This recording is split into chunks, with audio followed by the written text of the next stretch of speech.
feel like I should have had my brows done for this.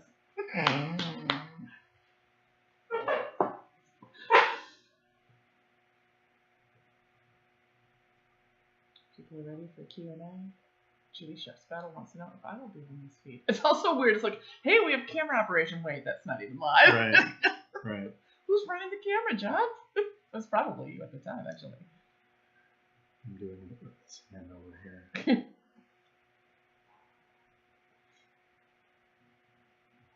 So I think if we just make sure that we stay in frame here, it's kind of like computer centered. If I put this down, we just need to make sure that we don't move too much off of this line. All right, so I think we are live. See that? Hi, everybody. Welcome to our Q&A. John and I are here. He's going to talk a little bit about what happened at both nests this year, and then we'll also be taking questions. So thank you so much for joining us today on Giving Tuesday. We're really excited to talk about the year and just share a couple things with you. Yeah. So welcome everyone. I know that we have folks that are joining us here from a lot warmer places here in the country, and maybe other countries here that might watch this, about the Decorah Eagles and the Decorah North Eagles that we're going to talk about today, and a little bit about our new migration flyway camera. So we're dressed up like this. We actually went out. One of the neat things that we do is we have a couple eagles that are transmitted still, that their transmitters are still sending out radio telemetry signals. So when we know that the eagles are in the area, we go out and we can take our radio receiver and our antenna and track them. And we went out today with the intent to try to see if we could find D27, which D27 is a female. Yep. We know that because we trapped her. Brett Mandernack and the Eagle Valley crew trapped her and put a transmitter on her. And this is what, her second year? This Going is on her second year, and we were hoping to find her. We didn't, and at 13 degrees with a wind straight out of the north, that was an awful cold search. So we're dressed a little bit warm here, so that's why we've got the plaid lumberjack shirts on here in Baklava, right? Right. So anyway, thank you very much for joining us on Giving Tuesday. It is Giving Tuesday today. I've been hearing that for the last week from just about everyone, but thank you. And this is really kind of just a kickoff that we've typically done for our fundraising each year, is Giving Tuesday.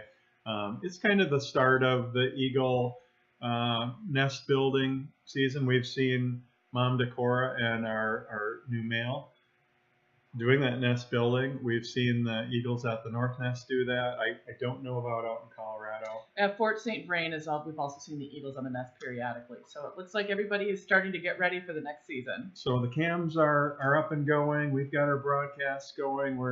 The cam operators are all ready to go and chomping at the bit. So this is really a time that we get going with things here.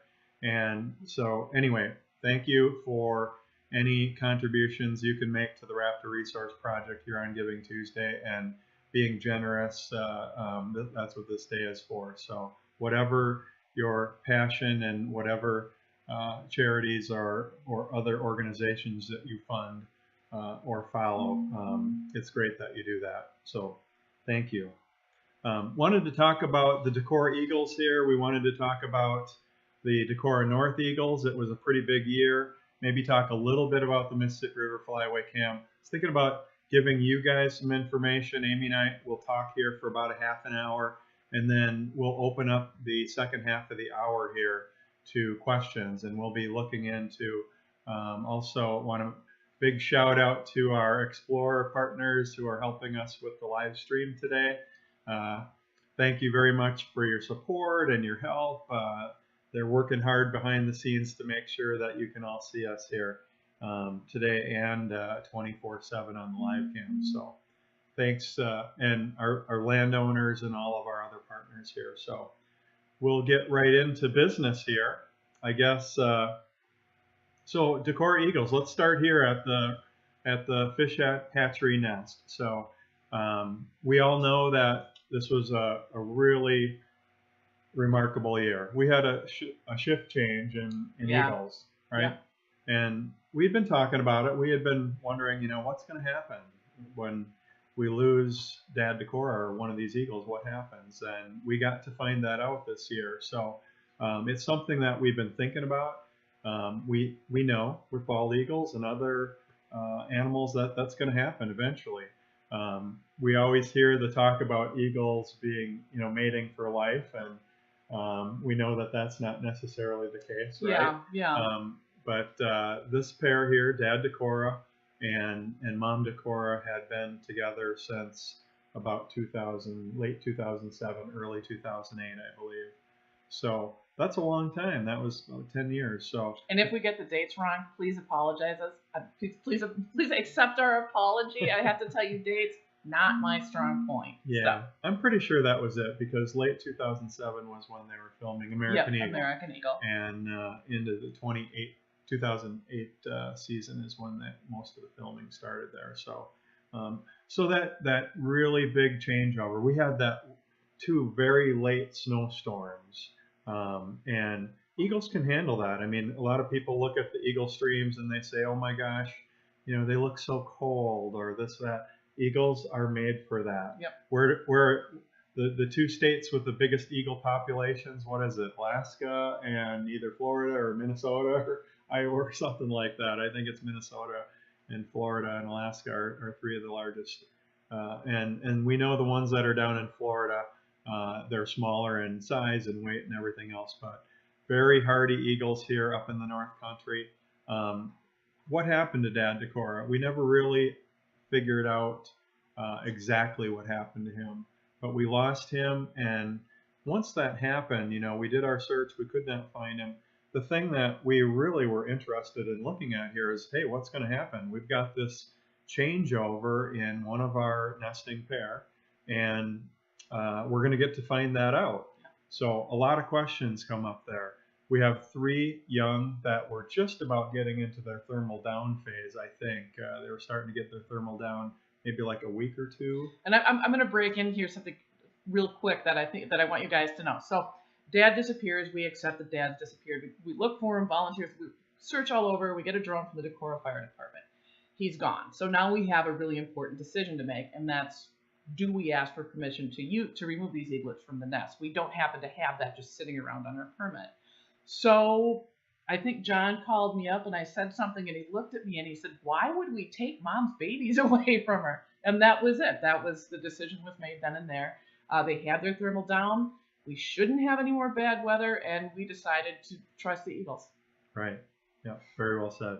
And I think, if we would have looked in that season and we saw that something was happening where they were starving, or, she wasn't able to take care of them, we had a continual conversation going on about what ifs, if something like that happened. We saw, Dad stocks the refrigerator. That's one of the eagle just kind of things that you get to know about eagles. Is the male is a really, they're the food provider during that time period, and he really stocks the fridge as soon as that hatching process started. And I think we went for like 2 weeks before Mom Decorah even had depleted a good chunk of what was there. Yeah, the suckerfish, trout, and rabbit and squirrels, and there was all kinds of stuff there. So she did a remarkable job. Amazingly, the first day after Dad disappeared, as we were down here, we started seeing some of the watchers had seen eagles and a male eagle that was down here. And I think the second day after the 18th, maybe it was like the 20th, 19th, 20th, I was down here, and we could see Mom perched above the bike path with another eagle, and we assumed it was a male. She would not tolerate a female that close, especially during that time of the nesting season. So interestingly, what we were calling Decorah male showed up there almost immediately. And that kind of led to some of our thoughts of maybe, Dad got outside of the territory, or maybe there was some kind of territorial battle or something that would have led him to be gone.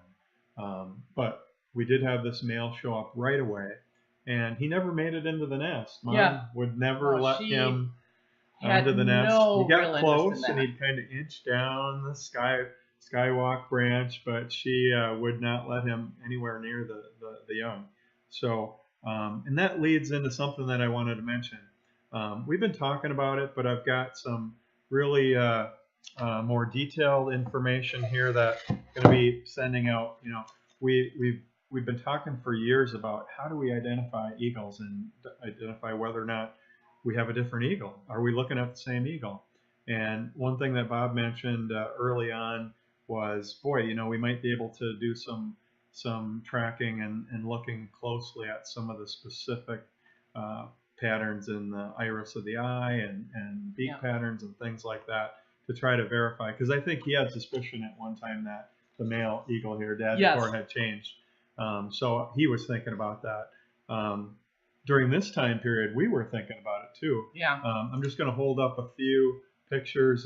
This is our new unidentified male eagle number 2 is what we're calling. Oh, and for everybody who's like, would you please do something about that name? We're kind of holding off a little bit because we had unanticipated things happen already. So yes, we will at some point do something about it. Thank you. Right, and you know, until they actually copulate and produce eggs and they hatch, you know, we're really not at that point where we're not in a hurry. A full eagle couple there, so in pair. But so I guess long story short, we have what I believe is a minimum of 3 different male eagles that were here. I don't have a picture right up front of Decorah male, the one that showed up that day after Dad disappeared. But later in the summer, we noticed that Mom and the male would take off on these hour-long trips. They would take off, and people were worried. Where is Mom? Where are they? Why isn't she here taking care of them? And I think what we're looking back now, after we've identified at least 3 distinct male eagles, including the male that's here right now, UME2, that there were at least 3. So Mom Decorah, you know, we kind of been thinking that she was doing the biological thing and she was playing the eagle dating game. So she, you know, she would take these trips, and you know what happens when eagles get together. You know, there was obvious exchanges and introductions to other male eagles. The other eagle that we were watching there, and they were going through their molting and kind of getting back in feather mode, and we had some black fly infestations and things like that. So a lot of scratching, but you can see, you know, this male looks kind of rough. In the molting process, was doing a lot of scratching, but I believe definitely a distinctly different male than Decorah male that was here right after Dad Decorah left. Interesting action that happened, which was a milestone that everybody was talking about, was that this eagle actually showed up on the Y branch after the eagles had fledged, and Mom Decorah would allow him to sit that close to the 3 eaglets, D29, 30, and 31. So that was a milestone that she would let him that close. And he was around here enough that we thought that was Decorah male until we started looking at some of this detailed information. The iris information really only can do that by having close-up cameras with high definition cameras that can look at that detail and see the minor imperfections in the iris of the eyeball. And that's one thing that we use primarily over the years here to identify Mom Decorah and Dad Decorah. And we've also been using on these new male eagles, and we have yet to get to talk about and look in very good detail at the 2 eagles that are up at the Decorah North nest. That's another story to try to parse out and figure out, do we actually have Mom and Dad North there, or do we have 2 new eagles? So that story said, just a beautiful job of Mom Decorah taking care of 29, 30, and 31 to full fledged. Yep. Not an incident. Amazing job that she did. So that was the big worry, was, is Mom going to be able to take care of these eaglets? She did a fantastic job. So now we're at the point where we've identified another eagle. We're calling him UME2. I think he was actually the first one that we were able to identify that had showed up on the nest. After the eaglets left, Yeah. he showed up, and we were curious. That's the other big question is, we have a mate change here.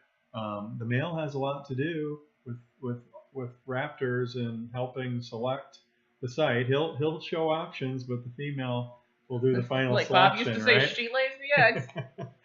So we were concerned about, hey, are they going to come back to N2B? Are they going to, maybe go back and try to resurrect N1, or possibly go someplace totally different? And all we could do is think about our real estate transaction here of location. Right. We're right next to the fish hatchery. How could she ever want to leave this valley with this plentiful food source?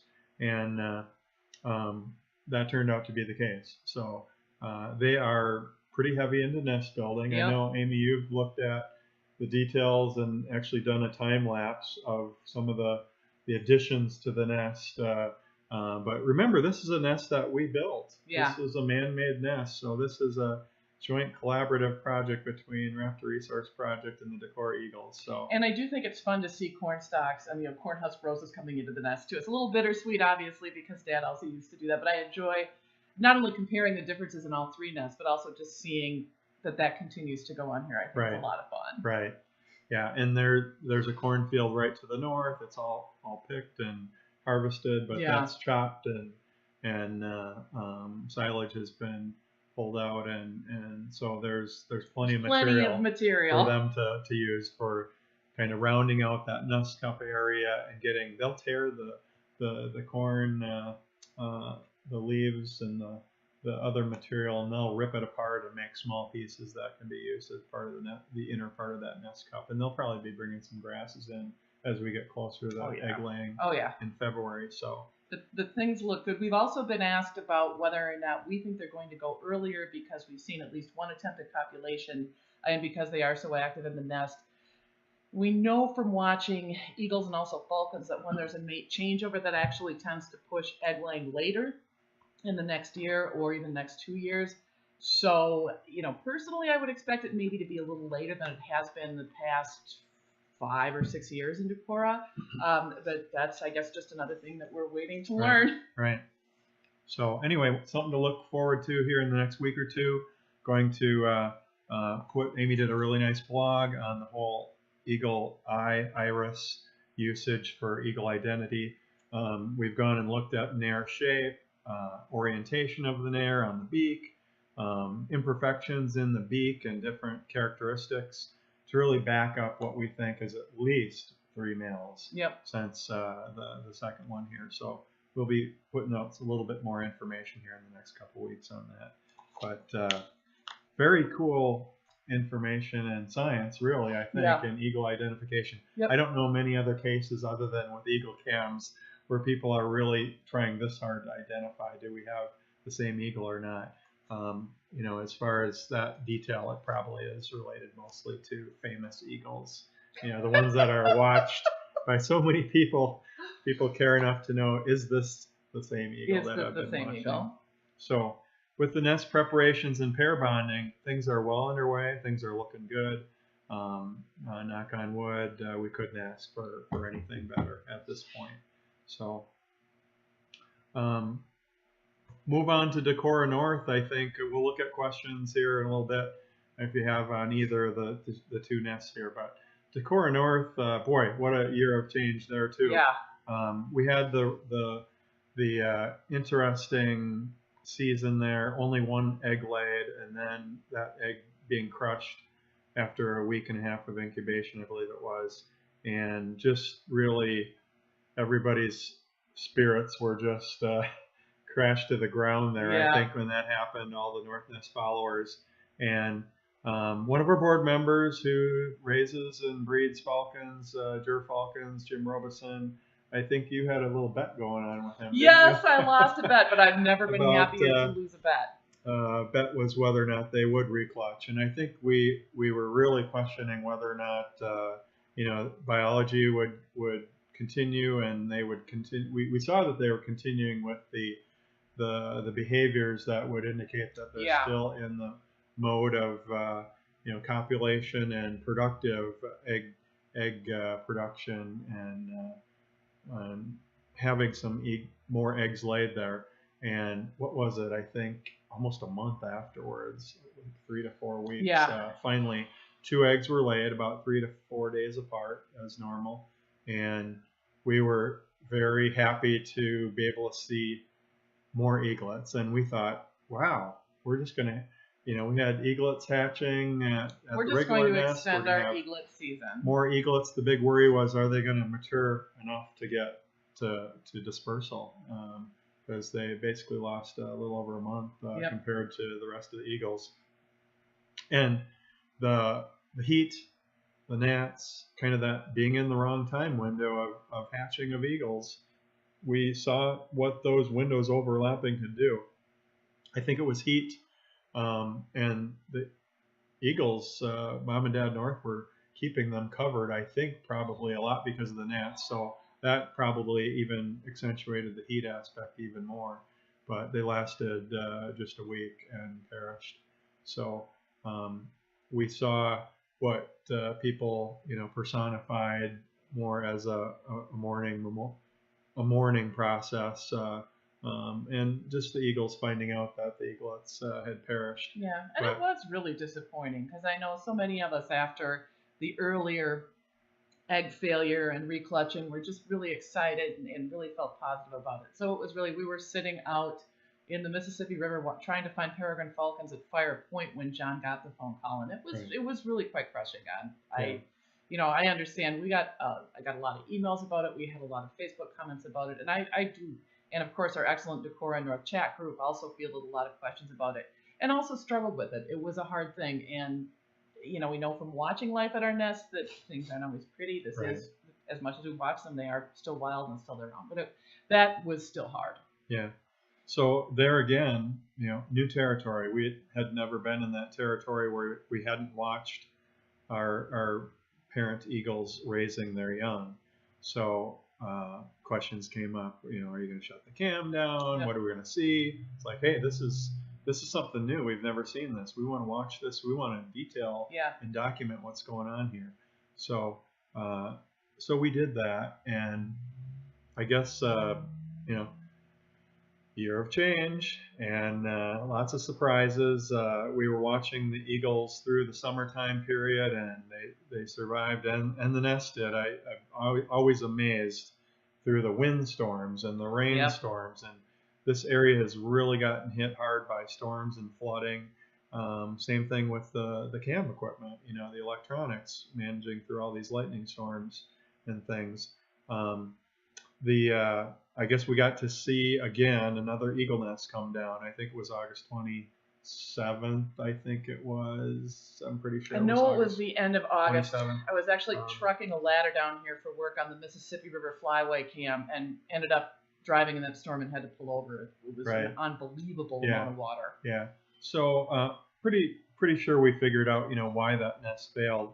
But very interesting nest structure. It was built on a white oak tree, where typically they will build their nest in the crotch of a tree where the weight of the nest and everything is pushing down towards the earth. Here we had a branch reaching out to the sun, and it was a Y-shaped branch, and they had started building at the apex of that, and then just built slowly up that. And this is the largest nest that we've ever seen.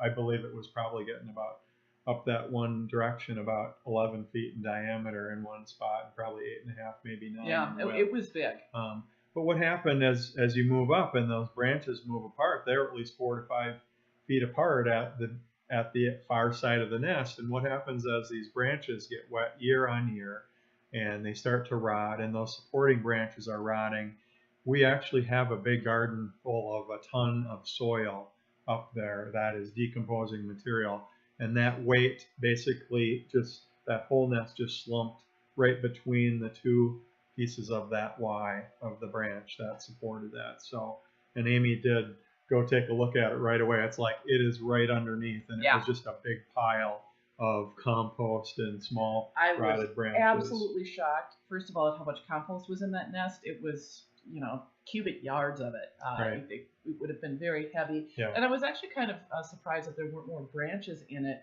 And then a lot of the branches broke when they hit the ground, so we couldn't reuse a whole lot of that nest. Right.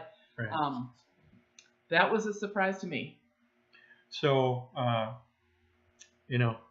that was pretty devastating because we have all this uncertainty here at this nest with Mom Decorah losing her mate of 10 years, and that uncertainty. It's like Decorah North. We've always kind of considered that as our backup nest. We've got over 1,000 classrooms that tune in to watch the Decorah Eagles and use that as an educational stream. It's like, how could we lose our Plan B nest in case something happened there? So we were thinking about Plan C too and other things like that. But I think there is really not much question in my mind that we really needed to do attempt at a rebuild here. So Amy did a good job of resurrecting what we could of the competent branches that were there. Yeah. We looked at designs, considered possibility of moving it over to a different part of the branches, but decided to use the same nest orientation in the nest that we had.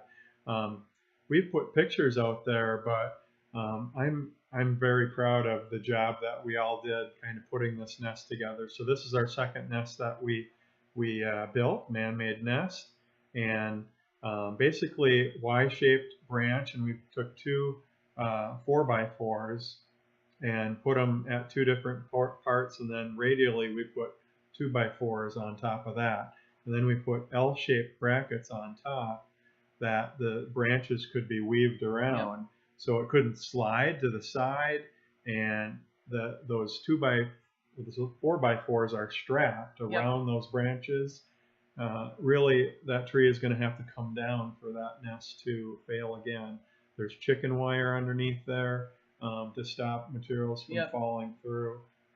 We did a pretty good job. We'll show some photos over the year here. You can still see those 4x4s, and you can see the remnants underneath.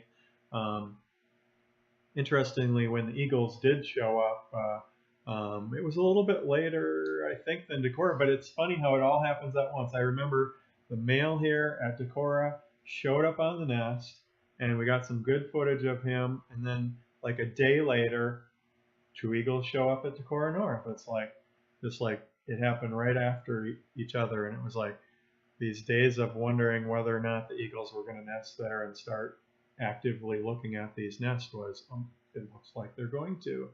And I think at that nest, we had some trout that we put up there, and they were getting pretty dry and jerky-like. Well, we didn't turn the camera on right away. Remember, we turned the camera on, and at north specifically is what I'm thinking, and the fish were still there. Yeah. And we were like, oh, right. crap. But then he actually an eagle showed up in the nest, whoever it was, and ate some of the trout. Because you called me up, you're like, this is really funny. It's like he's looking around like he doesn't know where these came from. Yeah. And so Kike had left instructions, call me or text me as soon as an eagle shows up. So, right. So we did. So they showed up there, and it was quite some time before they actually started treating the nest like it was going to be their nest. And bringing materials in there. First was somebody, scrounging after those trout scraps there of the fish that we left there. And then a little bit after that, I think it was a week or two after that, we started seeing them do their aeration with their beaks. They'll typically shape the nest, and specifically when they're identifying where they want that inner nest cup, they will aerate the nest with their beaks, and they'll move materials around. They started moving small little branches. We hauled up, I think, probably about 20 bags of composted material with small little, broken pieces of branches and things up there. And they started moving those around. And then, we pretty much know that the deal is sealed when they bring their own branches up there. And they've been doing that. And I think they've been bringing some corn husks and materials up to that nest. We've been bringing that in grass. So we were very happy, shooting 2 for 2 with our eagles liking the nests that we've built. So we will take that, and I'm sure you guys are happy along with us that it looks like we're going to have 2 active eagle nests here if everything goes all right with biology and egg production, Yep. egg Now we're into the next fertilization, and egg laying. That will be in good shape with both nests. And before we get onto the Mississippi River Flyway Camp, Kike Arnall, our nest whisperer, if you're watching, hey, shout out to Kike. Yeah, very good job. You're hired. All right, so we're getting here close to time for questions, but a couple other things about the North Nest. The collapse and the rebuild, like I said, that again, that couldn't have gone better. So very happy with that. They came back. You know, we built it. They came. And now they came, but is it really who we think it is? And that's been a question for all of us at this point. All we can say is we don't know, and we're continuing to actively discuss it, to look for some of the body features like the little white streaky pantaloons that we were used to. So I guess we'll just keep looking and talking it over, and we'll see what we find. So I guess what I'd like to see there is, you know, you guys are citizen scientists, and I guess at this point, really the best recommendation I can make is that you could be right or you could be wrong. So respect everybody's opinions. We're going to do the best that we can to take a look at the current eagles and get that iris information, which we think is some of the best identifying, you know, metrics that we can get off those eagles. We lost the white feathers on the legs or the pantaloons that we were tracking for the last couple of years. So now the question is, hey, you know, did they molt and did they change that much with their feathers there? We're also looking at where they roost at night, where they've been copulating, you know, a lot of the same places, but really kind of. But also with some different behaviors. So I guess if you'd asked me last year if some of this ID would have been so hard, it would have been like, oh no, we know who's at our nest. Right. So anyway, we're going to be working on that. We're going to dig up some of the good photos that we've had for the past 2 years, and then get our good iris data and facial data from our current pair, and then we'll do some analysis and see if we can tell. I mean, from just watching the cam, I can tell you, you know, unless there's something marked about the eagles, like the feathers or some specific trait, you are not going to be able to tell whether or not those are the same eagles or not. These metrics and getting close enough to look at the iris and some of these things. I mean, we've got folks that have been watching eagles for years, and from cameras on the ground and things like that, you know, really didn't even think that we had as many changes that we did down at the Decorah nest here. I didn't think we had this many changes. So, I mean, I'll admit it. Eagles, there is such a thing as the eagle dating game also. We should probably take some questions. So real quick here, we're at 2:28, so I want to do a couple quick things. Mississippi River Flyway Cam. It sounds like you guys are enjoying that almost as much as I am, and others. One of the things I like about that so much is hearing the migrating waterfowl and the tundra swans now, and even the eagles. I mean, I've been listening to eagles for so many years now. It's like I can tell exactly what those calls are, and when the eagles are doing something and what they're up to. But thanks so much to our partners there, the U.S. Fish and Wildlife Service, the National Wildlife and Fish Refuge folks there. Hopefully we can get some live chats with a couple of the folks there. I know Hallie and Katie have talked about the possibility of doing that. You know, they know these ducks and they know the waterfowl there, and they can answer all these questions. So I think we got viewing opportunities still.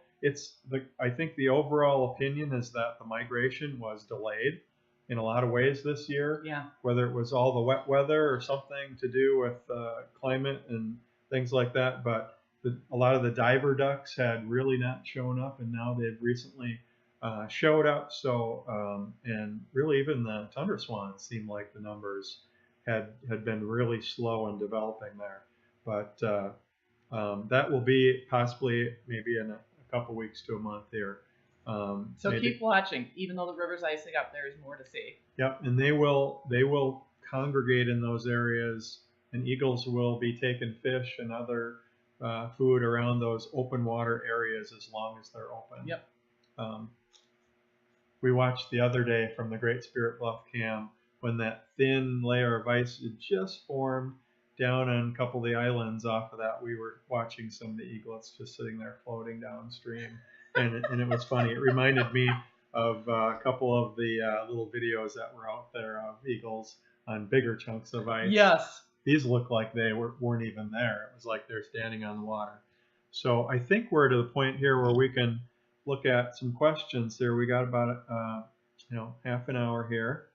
So I'm going to look to the live chats here for information, and I know that we've got some possibility here of having questions come up from the Raptor Resource Project site and also the Explore chat site. While we're waiting for questions, I just wanted to take a minute to thank all of our volunteers, our moderators on all of our chats and our Facebook page for being here today, for answering questions and for celebrating the eagles and sharing their stories.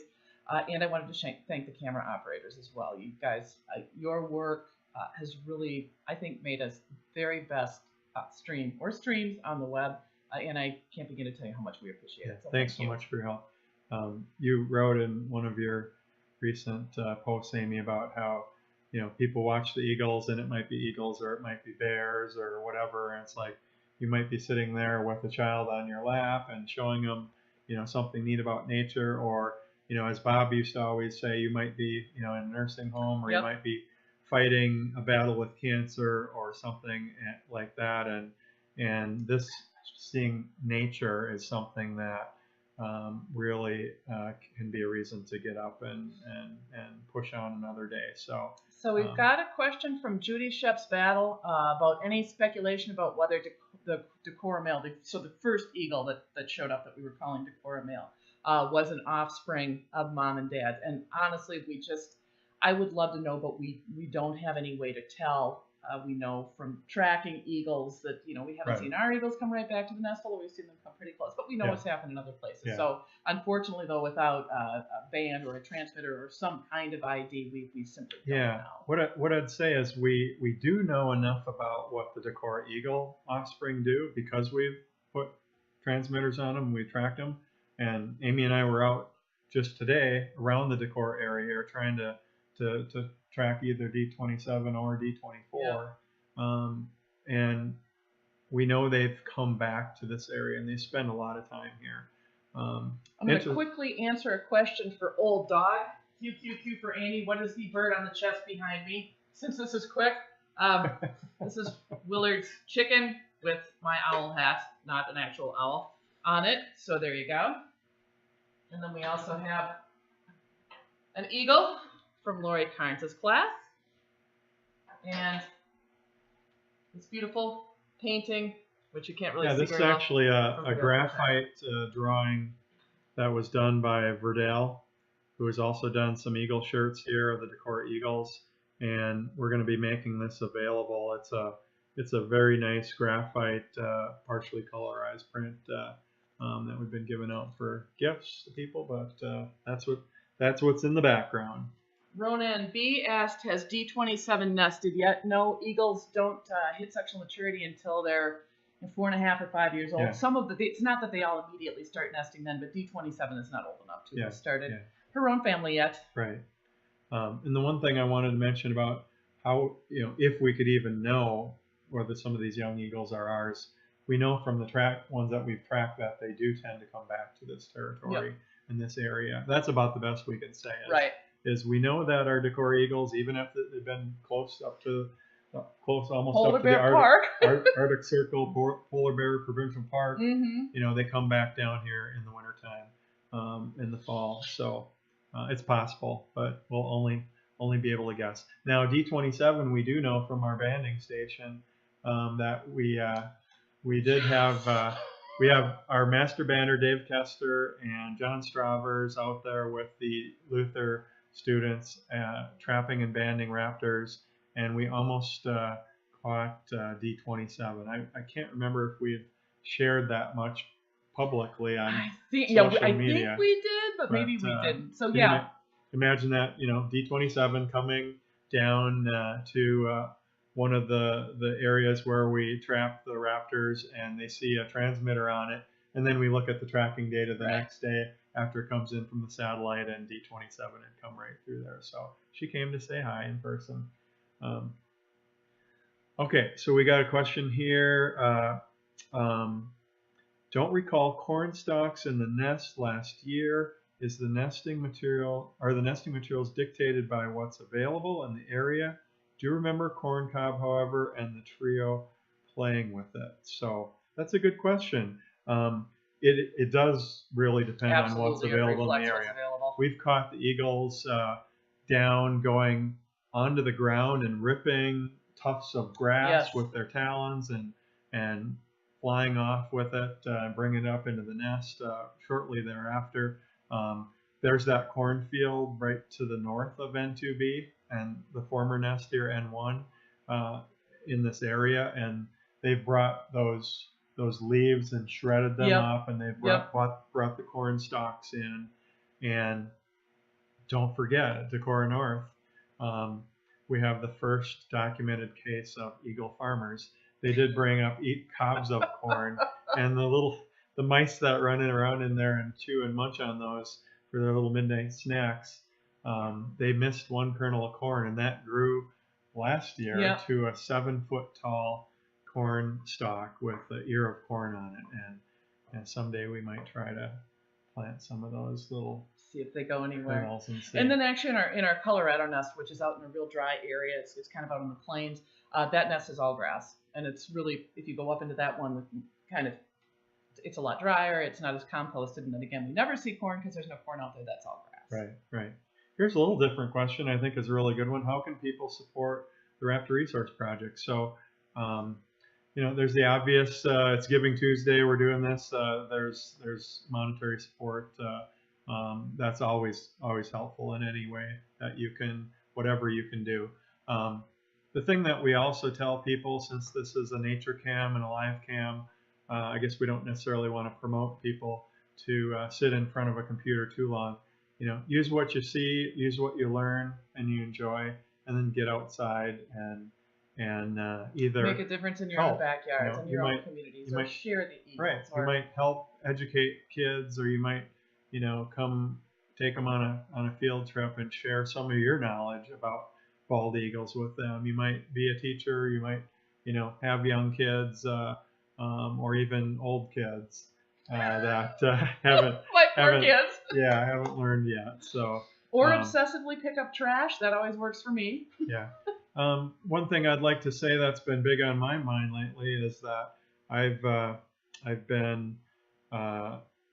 lived in the country. I grew up on the country in the bluffs of the Mississippi River Valley on Minnesota side, and we've always hunted for deer and hunted in the fall. And it's been a family tradition. I remember seeing the pictures of my dad and my uncles, and it's been a way of life of bringing food onto the table. I remember, there were shy years where I didn't know that I was eating as much venison when I was a kid as I was, but for years now, I've hunted with slugs in Minnesota that were titanium and tin and copper, and I think for the hunters out there, it really is all about just planning ahead.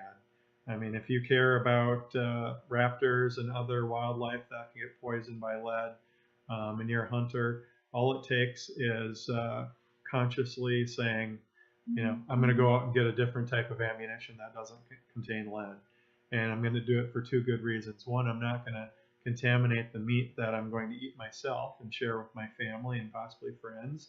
And two, I'm not going to possibly get lead fragments out into the carcasses and the gut piles and the things that are going to go through the food chain. And we know just one very small little piece of lead a couple of those is enough to kill an eagle. Yeah, right on.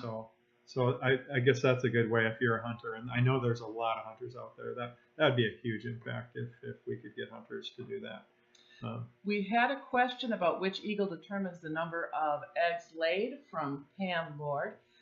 So biologically, it's mom, because mom obviously produces the eggs in her body and lays them. There are some answers that I don't have. So mom has tended to lay 3 eggs. At one point, that was considered to be very unusual, based on what we knew about eagles at the time. Admittedly, while we were researching them intensely, we weren't watching. We didn't have nearly as many to watch as we do now. And then there's some questions about, because obviously eagles are not like chickens, they don't just lay eggs all the time, whether or not those eggs are fertilized. There's been some questions about what role receptivity plays in encouraging egg production in the female. So we don't entirely have the answer to that, but yes, the female basically determines how many eggs are laid. Okay. Sounds good. Regarding the North Nest, if it turns out the current eagles are not the original Mr. and Mrs. North, is it possible they left the area because of the events of last season? 2 clutches, the loss of the eaglets, and the nest. Thank you. One thing that I want to do is, I know specifically from the landowners there, where the eagles had nested there before, where they typically perch and things like that, and I have not had the time to check in with them to see that. So that's one thing also, in addition to the ID stuff, is we're going to be talking to the locals there to see, are these eagles following some of the same patterns. That'll probably help us in our decision. But it could have been a number of different things. I don't know. I don't know if I don't have data to say, if a nest fails or they did have a second clutch. Yeah. So, they did their best, and I don't know that would have a factor on them consciously or making a decision to leave because of that. Based on what we know about territorial eagles, it would be extremely unlikely for them to simply pack up and leave. Right. And it looks like we have a guest. Yeah, we got a Hold on guest. just a second here. We have 2 guests. I am going to move, and we will have our guests come in. So, hey guys, hi. we are currently streaming from your shop. Come in, sit down, say hi to everybody. We're at Willard and Mary Ellen's garage here, and that's where the Decorah Eagles have been broadcasted from for over 10 years now, and they just came in to say hi. I know, so if you guys want to come say hi, I guess this is a great opportunity to thank our landowners. So thanks, and our cooperating landowners that help us bring this. So you can see that you're on cam right there, but you can see that Willard and Mary Ellen are dressed up very nice and warm today too. It's probably in the 20s. So what do you think? We got a male eagle, female eagle this year, Mom Decorah, and they're building a nest. And what you like what's going on? I do. Yes, Okay. yes. Good. It's a win-win situation. Right. So anyway, just thought it'd be nice to have you guys say hi to the fans. With the cooperation of everybody, that's good. Right.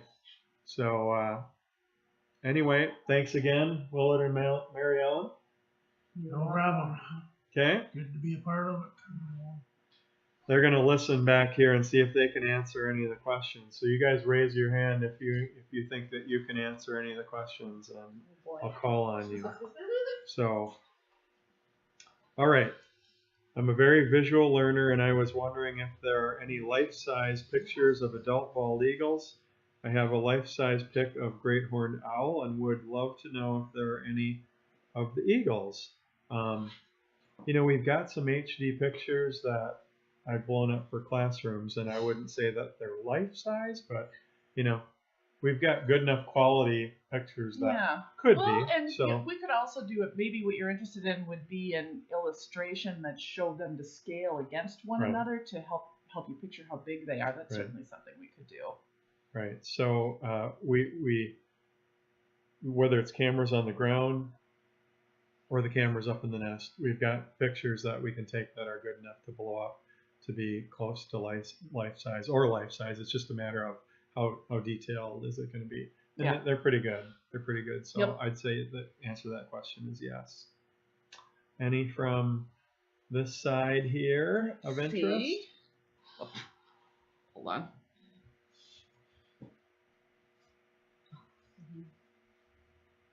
Okay. From Team Carnes, Landon from my class asks how they stay focused to build a nest.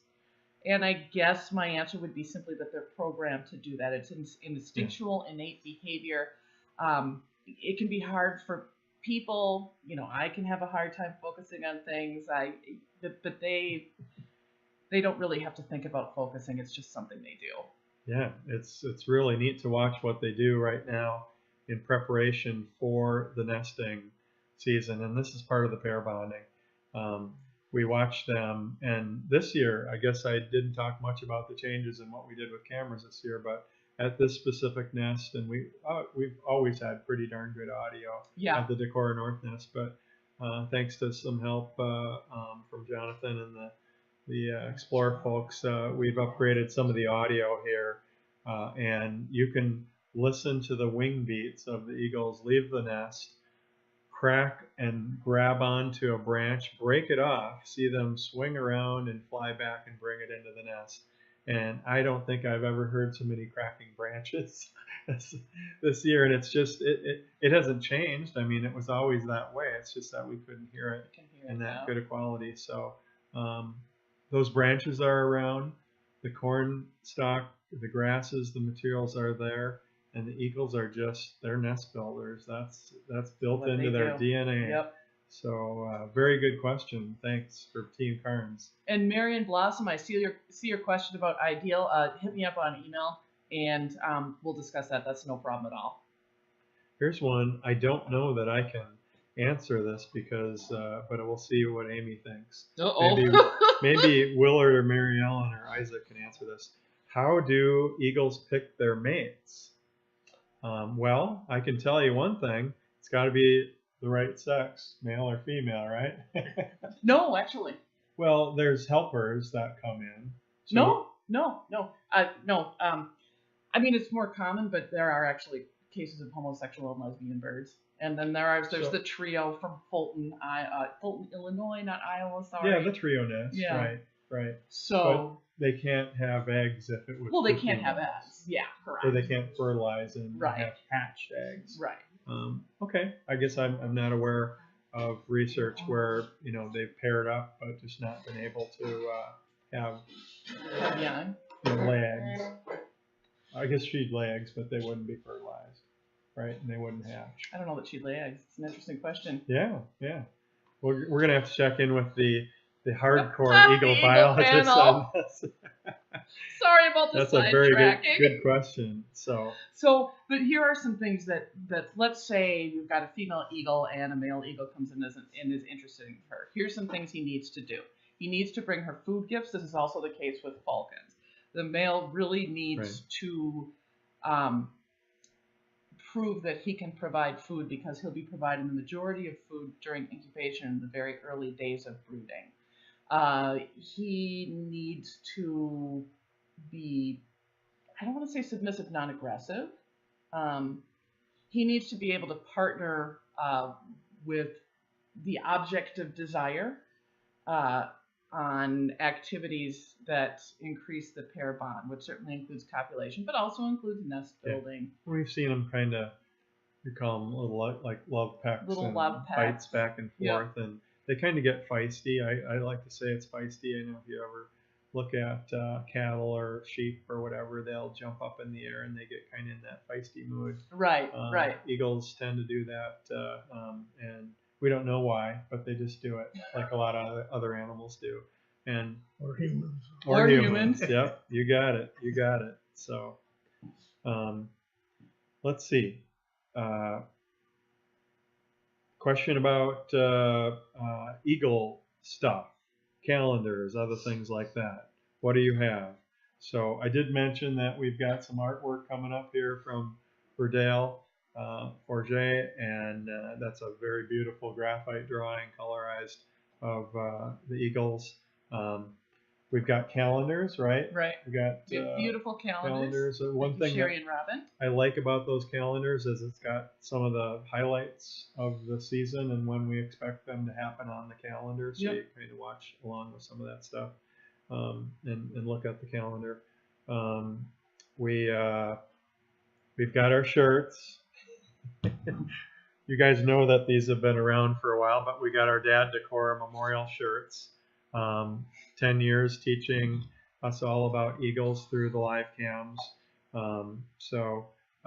T-shirts and things like that. There's coffee mugs. There's a link on our website for merchandise. Yeah. So if you want to take a look at that, that's where you can look at the stuff that we've put out. So Ronan B asked if we were surprised to see a conflict over food between Umi 2 and Mom. No, no, we saw that with Dad too. Well, male or female eagle needs to be able to share food. They don't always share food, so no surprise in the least. Yeah, I always thought that was interesting. I mean, I came into this really getting mostly focused on peregrine falcons with the Great Spirit Blood falcons, and then got really more into eagles and watching eagles in 2014, 2015.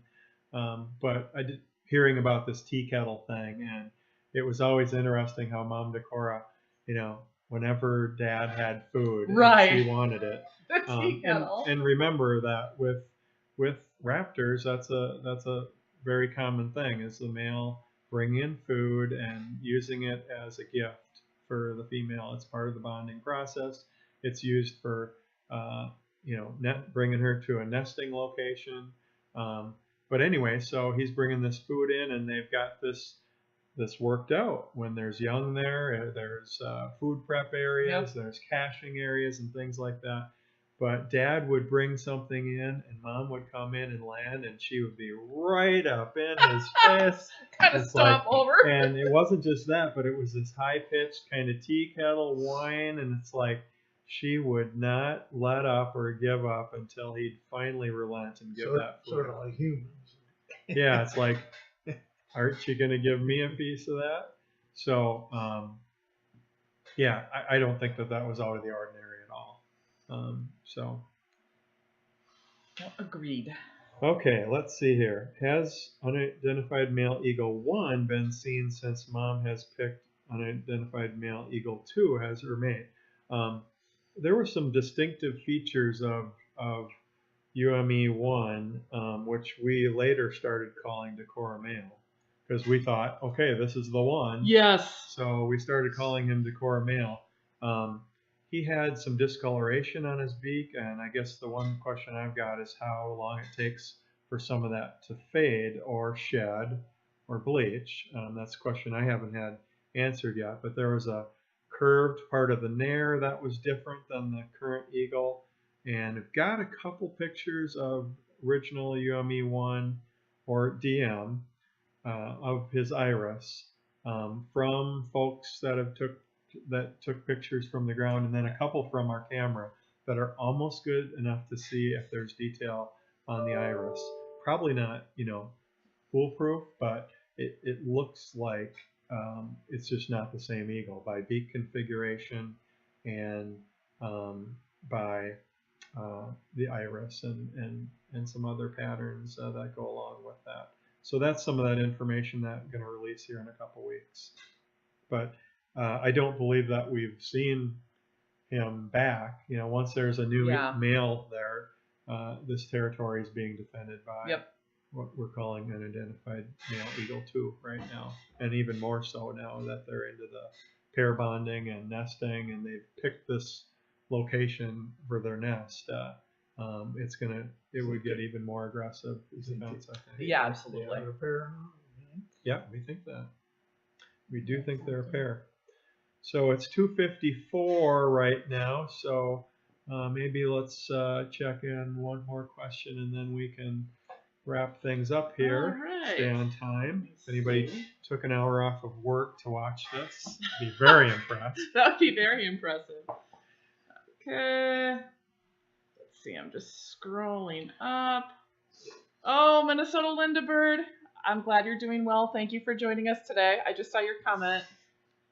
Okay, for Willard and Mary Ellen, this is from Kansas Teacher. I've always wondered how your lives have been impacted with the arrival, noise, and popularity of the Eagles.